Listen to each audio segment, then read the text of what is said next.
Hello అందరికీ, ఇప్పుడు ముల్లంగి కూర ఎలా ప్రిపేర్ చేసుకోవాలో చూద్దాం. ముల్లంగిని ఇలా చిన్న చిన్న స్లైసెస్గా కట్ చేసుకోవాలి.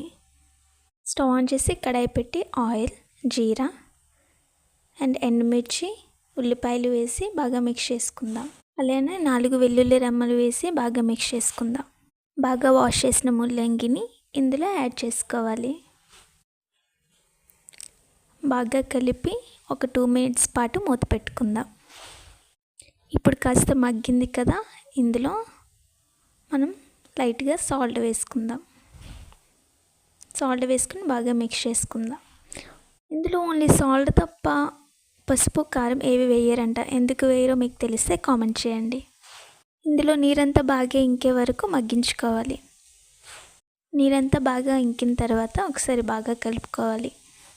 ఫైనల్గా మన రాడిష్ కర్రీ, ముల్లంగి కూర రెడీ అయిపోయింది.